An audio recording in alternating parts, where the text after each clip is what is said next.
Magandang oras po sa lahat ng aking mga followers, aking mga silent viewers. Magandang oras po sa lahat sa inyo. At ngayon po ay babalik naman tayo sa pagbablog at sa pag-upload at sa ating video na ating binamanmanan sa ating mga vlog nga. Ngayon po ay ating pag-uusapan itong ating bagong kuha. Kahapon lang ito nakuha na araw ng Friday.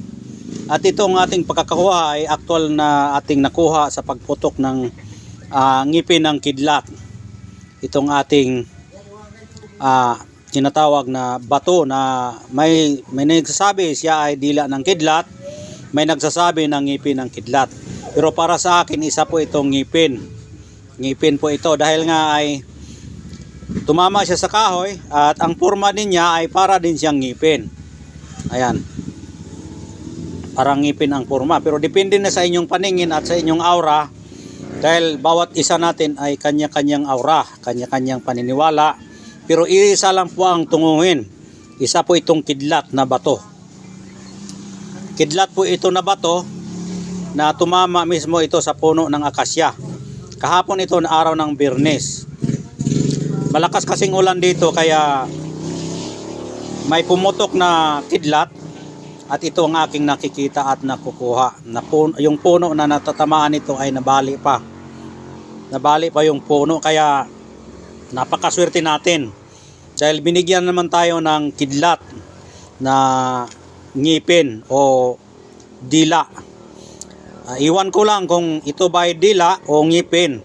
Dahil nga kidlat ito. Tumama pagputok sa kidlat, tumama sa puno ng akasya. Kaya ating nakuha.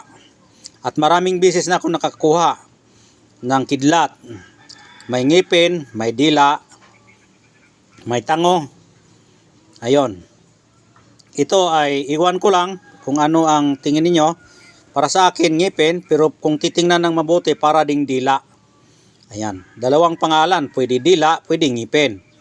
Ayan. Pwede maaring ito'y puno, maaari din ito'y ngipin. Maaari din po ito'y dila, maaari din ngipin. Pero ibig sabihin po yan, dahil siya po ay nakapagtataka dahil nga po dahil sa kanyang birtod. Lahat ng makapangyarihan at birtod ay nakapagtataka talaga yan dahil may power. Hindi ka basta-basta makakita ng hindi ka magtataka. Dahil lahat ng magtataka ay may power yan, may mga kakaiba. Ang kakaiba, nakapagtataka, may power yan, may birtod yan. Dahil hindi mo malaman na siya kakaiba kung hindi siya nakapagtataka. Yan po ang ibig sabihin sa spiritual na mutya ng ngipin ng kidlat or dila ng kidlat kung tawagin. Ang gamit po nito ay maganda ito sa panipas, bilis yung kilos mo. Hindi ka matamaan sa barang daot hilo. Hindi ka matablan sa anumang mga klaseng patalim. Mabilis kang makakilos.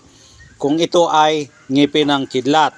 Kung halimbawa naman ito'y dila ng kidlat, kung halimbawa may mag-orasyon sa'yo na tatargetin ka sa mga pangay-ay, pamuypoy, palipad hangin, kapag dala mo ito hindi ka matatablan. Kung ikaw ay may orasyon na pangay-ay, panipas, pangubol, pangasam, sumbalik, kapag dala mo itong dila niya, ay madaling tumatalab sa'yo ang iyong orasyon. Kung ito naman ay dila. Pero para sa akin, madila man ito, or mangipin, basta't alam ko yan ay kidlat. Dahil pagputok ng kidlat, tumama mismo sa kasya at ako ang nakakita mismo na nasaksihan ko sa pagtama. Hindi ko lang manabidyohan dahil bundok yon, naiwan ko yung cellphone ko dahil nag-charge ako, iniwan ko. Dahil iba dito sa amin, kapag mag-blackout, buong araw walang kuryente.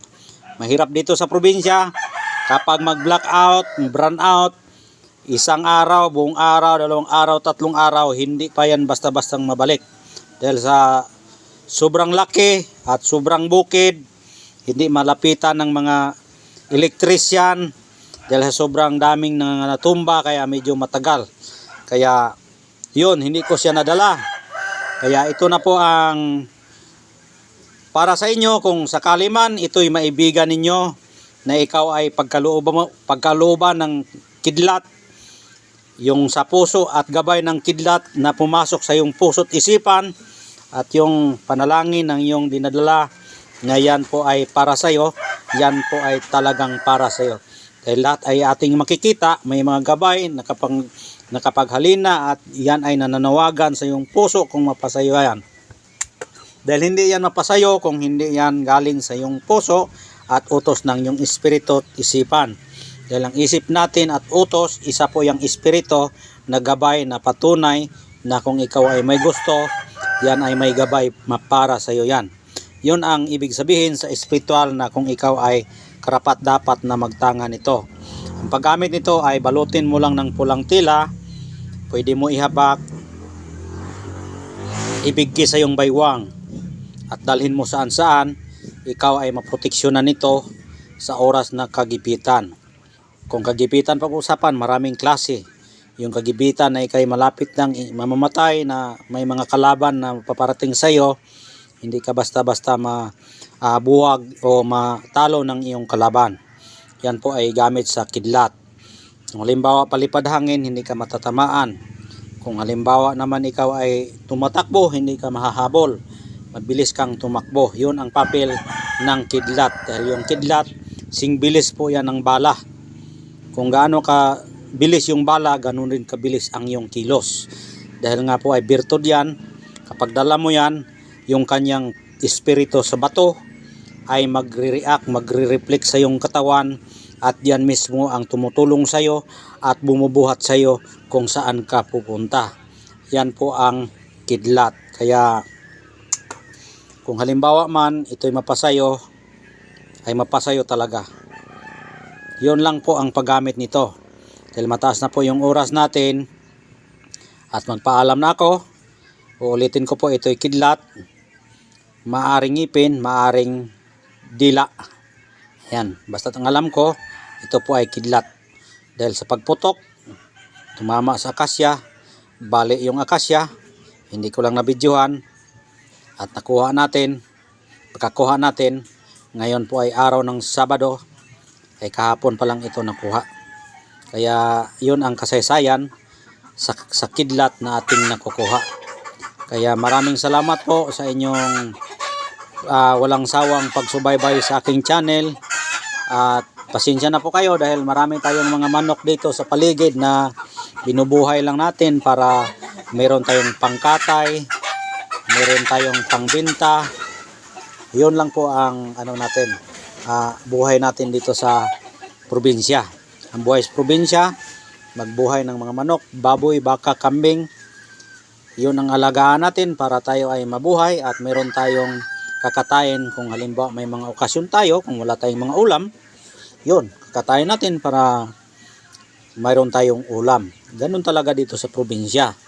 Kaya huwag kayong magtataka kung may mga magtitilaok, may mga magpuputak-putak na mga mungaan, dahil po tayo ay masipag na maghahanap ng mga maghahanap ng mga pangkabuhayan.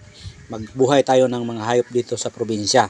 At yun lang po ang kasaysayan sa mga kapaligiran na ating nasaksihan. Kaya yun lang po at maraming salamat dahil mataas na po yung oras natin. Ito po ay kidlat. Maraming salamat at God bless po sa inyong lahat.